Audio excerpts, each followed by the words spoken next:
Hi guys, today I'll be looking at one of the latest products from Jabra, the Jabra Elite 7 Pro with active noise cancelling, and this is priced roughly at £200 or $200. So without further ado, let's get into the video.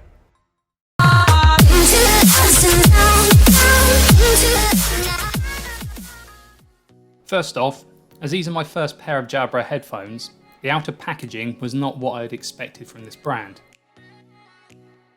For a premium product, this looked a bit bland and cheap, but I can overlook that as long as the headphones are of good quality.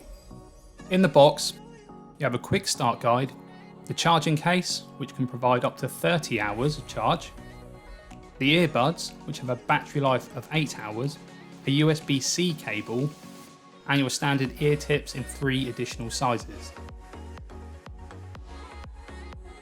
The charge case itself is very compact, so I'm impressed that this can hold the charge it does, and it feels to be made of sturdy, high quality materials, and the headphones snap into place really nicely.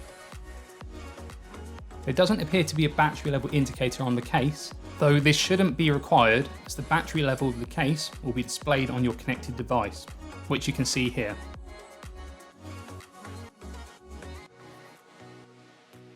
The earbuds magnetically snap into the case really securely, and even when shaking the case, the charge wasn't interrupted. The low profile of the headphones is something that I was really impressed with, and that's an important feature to me, as I have quite small ears. And I have to say, out of all the headphones I've had over the years, these are probably the most discreet, that still sit securely and comfortably in the ear without causing any fatigue. Both earbuds have a physical button which can be programmed with 3 different functions. It would have been nice to see touch sensitive controls here, but these didn't require a lot of force to be pressed, and I didn't find myself jamming the earphone deeper into my ear when trying to press the button.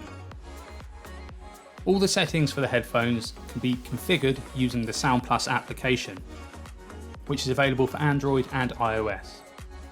Pairing the headphones using this application was as straightforward process as I've ever had.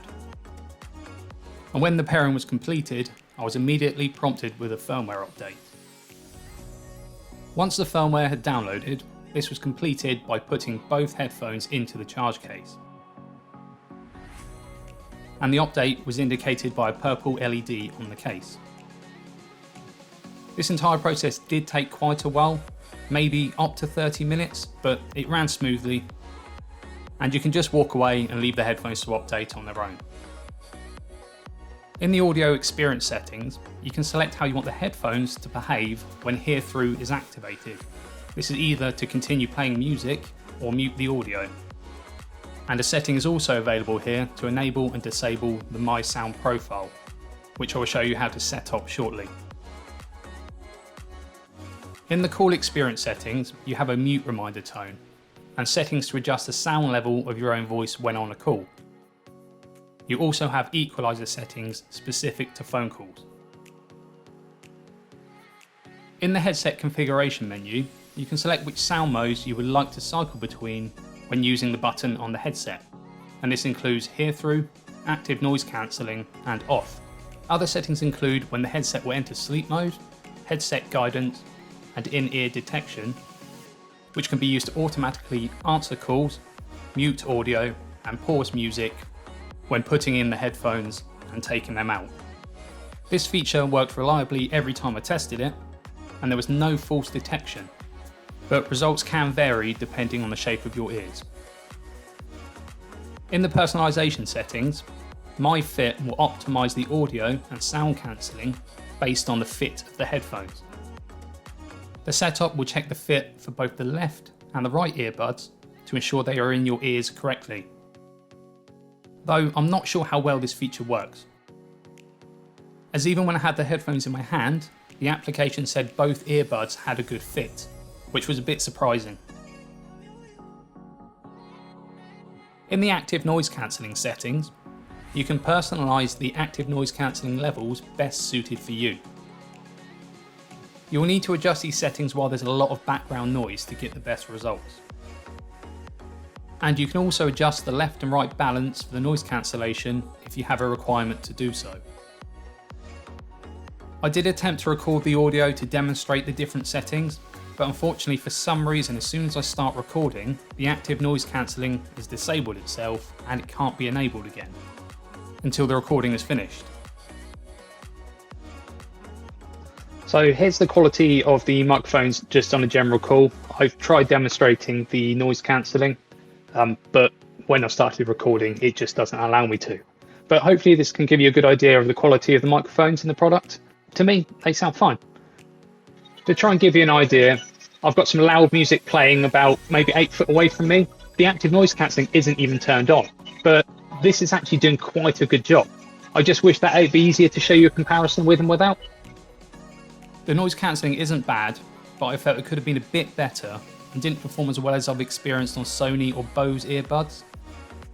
This feature may be more important to some than others, and if you want these mainly for listening to music with light usage on calls, it shouldn't be a concern, as the noise cancelling is still quite good.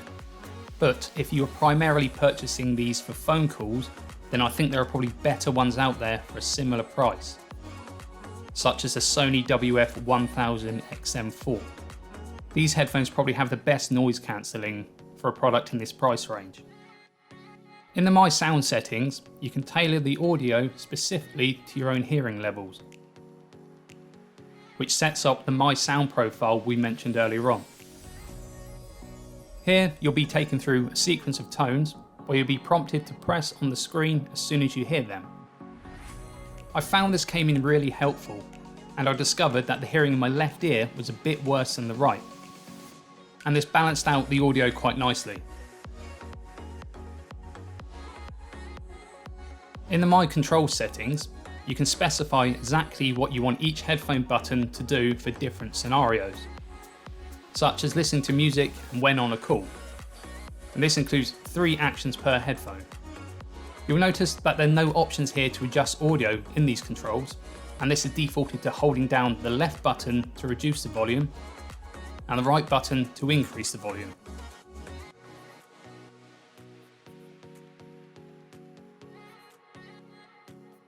In the voice assistant settings, you can either set it to the Android default or Amazon Alexa.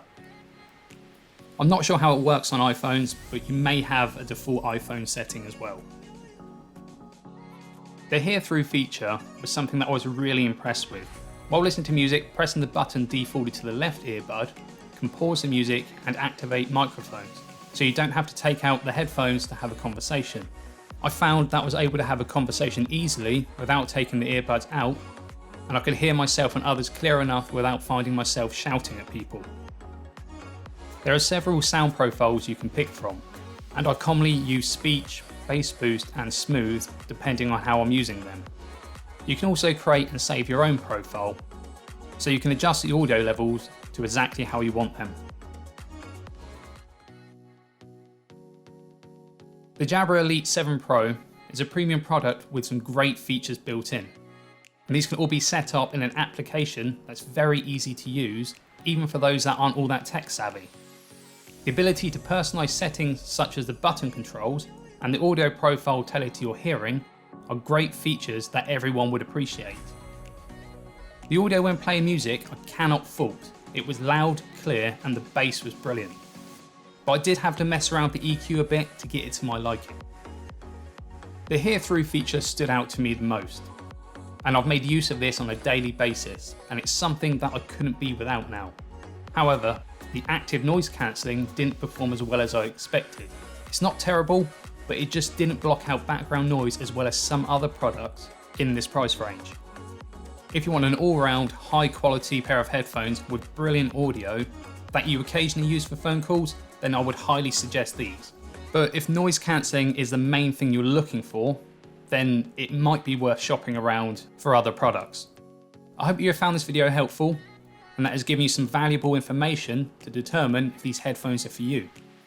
If you have any questions, please leave a comment below, and I'd really appreciate if you could give that video a thumbs up and hit that subscribe button.